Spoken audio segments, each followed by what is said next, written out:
I want to share how I enjoy people. When I was younger, I would look at almost everyone and find negative points. And I would see what sucks about them, how they're making my life worse by being that way. It was really easy to look at things in that kind of lens. Obviously, that wasn't a really healthy way to go about living life. It's an easy way to go about living life. It's really easy to look at the bad things because everybody's fucked up. We all are. But I learned to look at the positive side of people. It's not even for them, it's for me. It's so that I can have peace of mind going about my day that not everything sucks. It's true, not everything sucks. As fucked up as people are, there's so much good in the world that we just kind of ignore. When I meet people now, I immediately look for something that we can connect on. I avoid topics that we're going to disagree on because if I know somebody is conservative, for example, I'm not going to share my most liberal ideas with them right away. Of course, I'd like to be able to show them my points, especially if it's someone I have to work with or if it's someone that I have to meet regularly. But a lot of people aren't ready for your ideas and your perspective and your philosophy. Even if you think it's right, even if you think it's important, people aren't ready for it. You have to deal with that. And that's okay. The thing is that the way that you reach people in that aspect is by building rapport with them. That's why as much as I don't really enjoy small talk, if that's the only thing I can find with someone, I try to just embrace that. If there's no other point that I can really make a connection with someone, then small talk is where you start. And from there you look for other things that you can match on, right? Travel's easy. Not everybody travels the same way. I have very little in common with sex tourists, for example. Still, I can look and say like, the food was awesome. We talk about the food. Maybe they hate the food. Okay, try another country. Try another topic. Find out what kind of music they like. I don't go around just making small talk with everyone. I'll search for the deep stuff first, but I try to do it in a way that's not going to fire anybody up or make them upset and want to fight or argue. There's a lot of emotional people out there, and a lot of people think they have to tell you how to live your life or how people should live their life or what you're doing wrong or what's wrong in the world. Like I said, a lot of things are fucked up and people want to point fingers. If it's a social situation, I'll probably avoid the people that I think are not really looking to have deeper conversations. With those people, you can only get so deep. There's nothing to explore. There's no kind of connection to make. There can be, but it takes a long time and you have to wait till they're willing and you have to find whatever that point is. I'll look for people that look like they're looking to have a real conversation. Or if they want to joke around and just have fun, you know, that's okay too. They just want to mess around. And sometimes that's the best way to really connect with someone. If there's really nothing else that you can find in common with someone, mess around. There are ways you have to be careful not to piss them off, but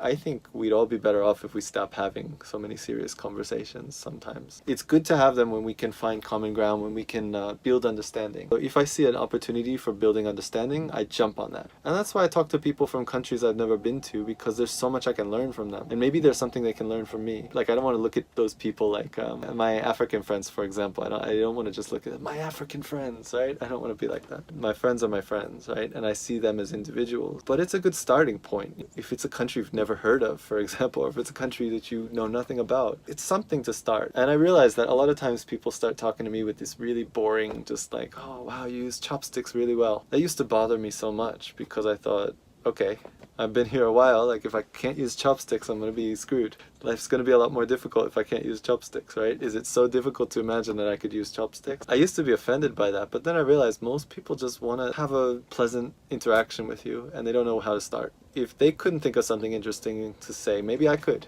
And if I can't, then I'll just kind of mess around with them, make a joke, play with the whole concept of me using chopsticks or something like that. There's so many different aspects to people. Why would you waste your energy focusing on the negative aspects? Unless they're a friend that is looking to improve themselves and they're looking for advice on that. In that situation, yeah, tell them. Or if it's like a kind of philosophical conversation that somebody really wants to have about, you know, how to be a better person. I end up in those conversations a lot where we have similar values and we think about how to be even better. That's where we talk about those things. I don't have to talk about those things with somebody who has the opposite political beliefs as me or the opposite spiritual beliefs as me or the opposite ways of living. There's nothing good that can come of just pushing my ideas out on people or focusing on how awful their ideas are. The last thing I think that's really important to think about is that you don't always know what's right. So even though you think that they're part of the problem or that this is not good behavior or something, like, what do we really know? It's good that we make those decisions, but we don't have to go around enforcing those like police all the time.